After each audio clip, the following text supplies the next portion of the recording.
I'm a big evangelizer of QA Wolf. I'm constantly telling people outside of Scope3 about it. My name is Kelsey Leftwich. I am the lead engineer of the web apps team at Scope3. When I joined, originally we were a data company, so providing data around the environmental impact of digital advertising to help our customers ensure that when they are purchasing ad placements, in addition to placing those ads in a sustainable way. We have customers, partners that are on the buy side, so brands who want to advertise their products or services, but then we also partner with publishers who want to host those ads and make that revenue, but want to do it in a responsible way. I bet you've experienced this before. We're going to do end-to-end testing, and you have a team that works on it for 2 to 4 weeks. You set up this great system and you write all these tests, and then a weekend, tests start breaking. No one wants to own maintaining the tests, and eventually, you just sort of forget about the end-to-end testing. I've had this experience over and over again where it's somebody tries to kind of keep the whole engineering org in line and hey, you broke this test, you have a bug, or you need to update the test if you change the UI, and then eventually that person is you know what? I'm tired of being the babysitter of this stuff. We have a unique situation where we have an embedded, QA Wolf engineer on the team. Our CTO said, I want somebody embedded in QA Wolf. I think he could see how it was increasing our confidence in terms of shipping new things in our ecosystem. We modified the contract to have Mari work for Scope3 100% of the time. We were really deliberate about, we want Mari to be embedded as if she was a full-time employee. It's kind of crazy because there's one of Mari, and on the web apps team there's 6 of the rest of us. But she's always able to keep up, and we've seen that has been a great return on investment because she really understands the product, understands the requirements, and is frequently saving us. Her tests catch us before we merge something that shouldn't be merged, or even just help us clarify requirements. She's making sure that we can help maintain a really high quality product to the standard that is important to us. When we started the pilot with QA Wolf, we could pretty much see right away that this was going to be critical to move fast, which is something that we really care about at Scope3. Scope3's deployment process, absent QA Wolf today, would probably be quite painful, honestly. With QA Wolf and the rest of our CI/CD pipeline, we're able to merge to production a few times a day. We didn't have QA Wolf test coverage for some of our legacy or long-lived products.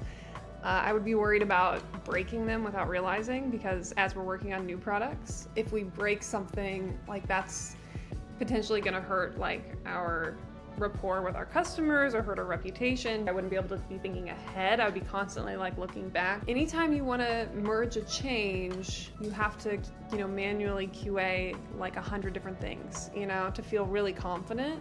And I'm somebody who wants to feel really confident. I would say the majority of our app is pretty well covered by QA Wolf. We have around 233 QA Wolf tests. We have everything from, can you create an account and log in? Can you get a magic link? Can you look at the various reports that we have? Can you set up your data integrations? There's QA Wolf tests for that. There's no friction when it comes to getting end-to-end tests written. The ideal is all of our tests are green and we can promote to production, and we feel really confident that we're not going to have any negative effects on our end user, if we have our coverage, because we did the end-to-end test, so it should be exactly what the same steps that a customer would go through to use a feature. It's so much better when you can focus on building your product and your domain space that's really important to you, and let QA Wolf do what they do best, which is a really great test runner platform and really good at writing tests. Having Mari dedicated to work with Scope3, it might not seem like it's that different from having an in-house QA engineer.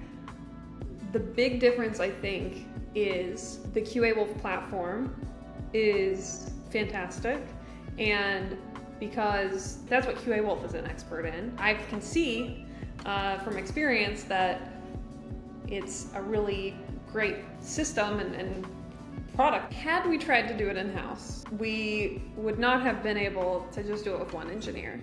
It's more work than a singular engineer can manage. At a minimum, The QA engineering team, if it were to be in-house, would have to be 3 people.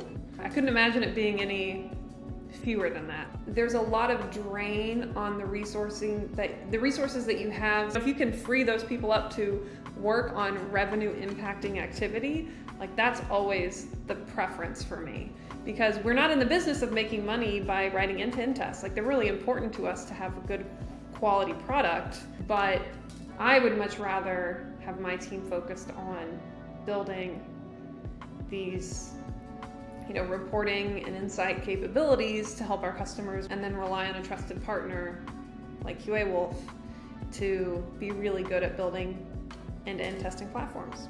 If you're a team that is moving really fast, then I think it is totally worth it, because you move fast, you want your test coverage to move fast with you.